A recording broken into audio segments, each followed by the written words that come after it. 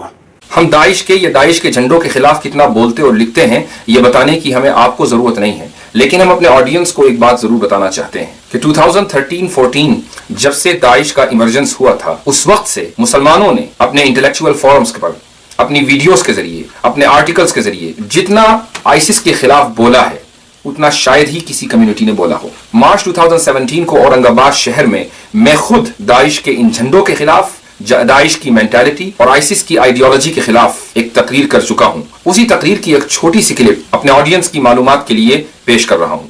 میں اس حدیث کے الفاظ پڑھوں گا اور ترجمہ بھی کروں گا، آپ خود سمجھتے جائیے کہ اشارہ کس طرف ہے۔ آپ نے فرمایا کہ اذا رأیتم الرایات السود، کہ جب تم کالے جھنڈے دیکھو گے، فلزم الارض، تو زمین کو لازم پکڑ لینا۔ کیا مطلب؟ یعنی جہاں ہو وہیں رہنا، وہاں جانے کی ضرورت نہیں ہے جہاں کالے جھنڈے لہرائے جا رہے ہیں۔ اسماؤہم الکنا ونسبتہم القرى، ان کے نام کنیتیں ہوں گی اور ان کی نسبتیں بستیوں کی طرف ہوں گی۔ عربوں کے اندر جو طریقہ ہے نام کا وہ یہ کہ پہلے نام ہوتا ہے، اس کے بعد کنیت ہوتی ہے اور ان کی نسبت قبیلوں کی طرف ہوتی ہے، علاقے کی طرف نہیں ہوتی۔ وہاں ہاشمی ہوتے ہیں، تغلبی ہوتے ہیں، کلبی ہوتے ہیں، وہاں مطلبی ہوتے ہیں، نہ وہاں کوئی عراقی ہوتا، نہ وہاں کوئی شامی ہوتا، اور نہ ہی وہاں کوئی ابو بکر البغدادی ہوتا۔ حالانکہ ہم مسلمانوں کو یہ بات بھی ذہن میں رکھنی چاہیے کہ داعش کا اسلام سے یا مذہب سے کوئی تعلق اس لیے بھی نہیں ہے کہ امریکہ کے موجودہ صدر ڈونلڈ ٹرمپ نے اپنی ایک انتخابی تقریر میں یہ دعویٰ کیا تھا کہ امریکہ کے سابق صدر براک اوباما آئسس کے فاؤنڈر ہیں۔ ISIS is honoring President Obama. He is the founder of ISIS. He's the founder of ISIS. Okay? He's the founder. He founded ISIS. جب امریکہ کی مین اسٹریم میڈیا نے ڈونلڈ ٹرمپ پر تنقید کی، ان کو criticise کیا کہ وہ سابق صدر پر ایسا الزام کیسے لگا سکتے ہیں، تو ڈونلڈ ٹرمپ نے ٹویٹ کر کے یہ کہا کہ جب میں نے اوباما کو آئسس کا فاؤنڈر کہا تھا تو میں نے غلط نہیں کہا تھا، I literally meant it۔ تو جب امریکہ کا صدر خود اس بات کو کنفرم کر رہا ہے کہ اس کے ملک کے فارمر پریزیڈنٹ نے ہی آئسس کو کریٹ کیا ہے، تو پھر آپ مسلمانوں سے یہ امید کیوں کرتے ہیں کہ مسلمان کھڑے ہوں اور آئسس کی مذمت کریں، اس کو کنڈیم کریں؟ اس حملے کے بعد نارتھ انڈیا کے اخبار ادھر کتنے آتے نہیں آتے، کوئی شہر ایسا نہیں تھا اتر پردیش کا، بہار کا، جہاں لوگوں نے کمنٹ کرنے، لکھنے، میسج کرنے میں تمام بھارتی سینا کو گالی نہ دی ہو۔ یو پی کا کوئی شہر ایسا نہیں تھا جہاں کے مسلمانوں نے بھارتی سینا کے ساتھ ہمدردی کا اظہار نہ کیا ہو، اور صرف عام مسلمانوں ہی نے نہیں بلکہ مسلم اداروں نے، مدرسوں نے اور ان مدرسوں کے ذمہ داران نے پریس ریلیز جاری کر کے پلوامہ اٹیک کی مذمت کی اور ملک میں امن و امان قائم کرنے پر زور دیا۔ آپ اپنے اس دعوے میں اگر سچے ہیں تو آپ کو فوری طور پر پولیس میں کمپلین کرنی چاہیے تھی کہ فلاں فلاں لوگوں نے فلاں فلاں شہروں سے انڈین آرمی کو کرٹیسائز کیا ہے اور پلوامہ اٹیک کو سیلیبریٹ کیا ہے، تاکہ ان کے خلاف کوئی قانونی کارروائی ہوتی۔ یقیناً ایک دو واقعات ایسے ضرور ہوئے ہیں، لیکن یہ کہنا کہ یو پی کے ہر شہر سے انڈین آرمی کے خلاف ہوئے اس حملے کو سیلیبریٹ کیا گیا ہے، سراسر جھوٹ، فریب اور مکاری ہے۔ یہ ٹیلی ویژن کے اوپر رحمانی، سلمانی، شیطانی، چھوٹے بھائی کا پاجامہ، بڑے بھائی کا کرتا پہن کے عجیب عجیب بھیش بھوشا میں لوگ آتے ہیں، کیا کیا بکواس کرتے ہیں۔ ایک کہتا ہے بابر نے بھارت کو سبھیتا دی ہے، دوسرا کہتا ہے کہ اورنگزیب رب العالمین تھا۔ اورنگزیب رب العالمین تھا۔ مجھے یقین ہے کہ میری اس ویڈیو کو دیکھنے والے جتنے بھی مسلمان ہیں، اگر وہ اسلام کی بنیادی تعلیم سے بھی واقفیت نہ رکھتے ہوں تب بھی وہ اتنا تو جانتے ہی ہیں کہ مسلمان صرف اللہ تعالیٰ کو رب العالمین کہتے ہیں، یعنی تمام جہانوں کا پالنے والا۔ اورنگزیب عالمگیر کو کبھی بھی کسی بھی مسلمان نے، جاہل تو جاہل بلکہ دنیا کے سب سے کم پڑھے لکھے مسلمان نے بھی رب العالمین کا خطاب نہیں دیا۔ اس سے ہمارے ہندو بھائی یہ اندازہ لگا سکتے ہیں کہ اسلام کے بارے میں اس شخص کی معلومات کتنی شیلو ہیں، اسلام کے بارے میں یہ کس قدر سطحی علم رکھتا ہے اور بسم اللہ الرحمن الرحیم کے ذریعے اپنی تقریر کا آغاز کر کے، اپنی تقریر کی شروعات کر کے وہ لوگوں کو یہ فالس امپریشن دیتا ہے کہ وہ اسلام کا ایک بہت بڑا جانکار ہے، بہت بڑا ایکسپرٹ ہے، لیکن اپنی اسی تقریر میں وہ مسلمانوں کے خلاف یہ مضحکہ خیز دعویٰ بھی کرتا ہے کہ مسلمانوں میں بہت سے لوگ اورنگزیب کو رب العالمین کہتے ہیں، حالانکہ رب العالمین صرف اللہ تعالیٰ کو کہا جاتا ہے۔ لیکن وہ جو آپ نے جس کو بٹن دبا کے بھیجا ہے اس نے ایک بڑا اچھا کام کیا۔ لوگ کہہ رہے تھے کہ صاحب وہ سعودی عرب بھی جا رہا ہے، یہاں بھی جا رہا ہے، منزل میں جا رہا ہے، مسجد میں جا رہا ہے۔ مکہ کے امام سے ایک پرچی لے کے آ گیا تھا وہ آدمی، ان سے پوچھا کہ یہ بتائیے کہ جو محمد صاحب نے مسجد بنائی تھی وہ کہاں ہے؟ تو وہ تو توڑ دی گئی، اس مسجد کا تو کوئی ذکر نہیں ہے۔ اور مسجد جو ہے کوئی اللہ کے گھر تو ہو نہیں سکتا، کیونکہ اللہ تو ادرش ہے۔ کمیونٹی سینٹر کا کنسپٹ ہے کہ جب تجارت ہوتی تھی، محمد صاحب کی پہلی پتنی بڑی ویاپاری تھی، ختیجہ ان کا نام تھا، ان کے یہاں سے سامان آتا تھا ہندوستان، 6 مہینے بعد واپس جاتا تھا۔ تو اس زمانے پہ لوگ اونٹوں پہ سواری کرتے تھے، جاتے تھے، ایک بڑا سا کمیونٹی ہال تھا، وہاں لوگ سو جاتے تھے، نہاتے تھے، دھوتے تھے اور اٹھ کے وہیں نماز پڑھ لیتے تھے۔ تو وہ کمیونٹی سینٹر ہوتا تھا، کوئی اللہ کا گھر، کوئی پوتر جگہ، کوئی ایسی جگہ کہ جو کہیں توڑ دی جائے گی تو اس پہ بوال مچ جائے گا، یہ نہیں تھا۔ جو ہمارے صاحب جب وہاں گئے تو مکہ کے اس سے 2 پرچی لکھوا کے لائے کہ بھئی یہ بتائیں یہ کیا ہے۔ وہ انہوں نے جا کے اپنے آدمی کے تھرو، جہاں سے سرکار کے تھرو انہوں نے پہنچا دی دیپک مشرا کے پاس۔ تو جو مسلمان جب گئے تھے بہت چلا چلا کے، کیسے آپ کہہ سکتے ہیں صاحب کی مسجد اللہ کا گھر نہیں ہے، قرآن میں لکھا ہے اور اس میں لکھا ہے، فلانا لکھا ہے، خوب چلایا۔ دیپک مشرا نے پرچی نکالی اور دکھا کے بتاؤ مکہ کے بڑے امام سے زیادہ بڑے امام ہو تم کیا؟ ایک نہیں بولا، بولے نہیں وہ ایسا نہیں تھا صاحب، وہ ایسا ہو گیا ہوگا، فلانا ہو گیا۔ اس کے بعد کوئی ریویو پٹیشن نہیں آئی، لیکن یہ ثابت ہو گیا اس دیش میں کہ 70 سال سے مسجد کے نام پہ آپ کو لوٹا گیا، ڈرایا گیا۔ دراصل جھوٹوں کو وہی لوگ اپریشیٹ کرتے ہیں جو خود بھی جھوٹے ہوں۔ پشپیندر کا دعویٰ یہ ہے کہ پرائم منسٹر مودی سعودی عرب کی ٹرپ کے دوران مکہ کے امام سے ایک پرچی لے کر آئے تھے جس میں یہ لکھا ہوا تھا کہ محمد صلی اللہ علیہ وسلم کی بنائی ہوئی مسجد کو سعودی عرب کے لوگوں نے توڑ دیا ہے اور اب وہاں وہ مسجد باقی نہیں ہے کہ جس کو نبی کریم صلی اللہ علیہ وسلم نے تعمیر فرمایا تھا۔ شاید تاریخ میں 10 بڑے بڑے جھوٹ کو ایک جگہ لکھا جائے تو پشپیندر کا یہ جھوٹ بہت آسانی کے ساتھ اس لسٹ میں جگہ بنانے میں کامیاب ہو جائے گا، اس لیے کہ نبی کریم صلی اللہ علیہ وسلم کی بنائی ہوئی مسجد آج بھی مدینہ منورہ میں ہے۔ لاکھوں مسلمان ہندوستان سے ہر سال جاتے ہیں، مسجد نبوی میں نماز ادا کرتے ہیں۔ یہ الگ بات ہے کہ وہ مسجد آج بہت بڑی ہو چکی ہے، چاروں طرف سے پھیل چکی ہے، لیکن وہاں جانے والا ہر مسلمان جانتا ہے کہ نبی کریم صلی اللہ علیہ وسلم کے زمانے کی جو مسجد ہے وہ کہاں سے کہاں تک ہے۔ لیکن پشپیندر جی کا انٹلیکچوئل لیول اتنا بڑھ چکا ہے کہ وہ رینوویشن اور ڈیمولیشن ان دونوں میں کوئی فرق ہی نہیں کر پاتے۔ قرآن کریم کی سورہ جن آیت نمبر 28 میں یہ لکھا ہوا ہے کہ وَأَنَّ الْمَسَاجِدَ لِلَّهِ فَلَا تَدْعُوا مَعَ اللَّهِ أَحَدًا، کہ مسجدیں اللہ کی ہیں، چنانچہ اے لوگوں تم اللہ کے ساتھ کسی کو شریک نہ ٹھہراؤ، تم اللہ کے علاوہ کسی کی عبادت نہ کرو۔ پشپیندر ایک طرف یہ دعویٰ کرتے ہیں کہ وہ قرآن کریم کے بہت بڑے ماہر ہیں اور دوسری طرف ان کی جہالت فوراً آشکارا ہو جاتی ہے۔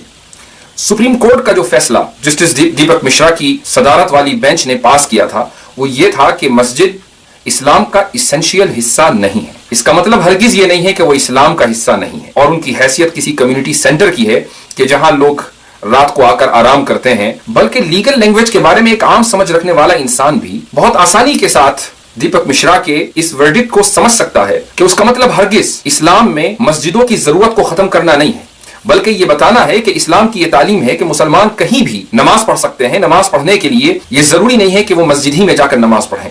جس طریقے سے نماز مسجد میں ہوتی ہے ایسے ہی گھر پر بھی ہو سکتی ہے، سڑک پر بھی ہو سکتی ہے اور زمین کے کسی بھی چپے پر ہو سکتی ہے۔ اس لیے اس ورڈکٹ کا یہ مطلب نہیں ہے کہ جو اب مسجدیں ہیں وہ مسجدیں نہیں رہیں، بلکہ اس ورڈکٹ کا مطلب یہ ہے کہ جو مسجدیں نہیں ہیں اب وہ بھی مسجدیں ہو گئی ہیں۔ دوسری بات یہ ہے کہ دیپک مشرا کے اس ورڈکٹ کا بابری مسجد سے کوئی تعلق نہیں ہے، اس لیے کہ سپریم کورٹ ہی بار بار یہ کہہ چکی ہے کہ بابری مسجد کا معاملہ ایک ٹائٹل سوٹ ہے۔ اس معاملے کا اس بات سے کوئی تعلق نہیں ہے کہ مسجدیں اسلام کا اسینشیل حصہ ہیں یا نہیں ہیں، اور یہی وجہ ہے کہ مسلمانوں نے دیپک مشرا کے دیے ہوئے اس ورڈکٹ کے خلاف کوئی ریویو پٹیشن بھی فائل نہیں کی، چونکہ ہمیں یہ لگتا ہے کہ یہ فیصلہ ہمارے حق میں ہے نہ کہ آپ کے۔ کہ یہ جو قبرستان ہے نا یہ بھی اسلام میں حرام ہے، اور یہ میں نہیں کہہ رہا۔ ٹھیک ہے کہ مکہ کے امام کی پرچی لائے تھے، لیکن میں نے بھی بہت قرآن اتنی پڑھ لیا، امام لائق تو پڑھ لیا میں نے بھی، میں بھی بتا دوں گا کہاں ہے۔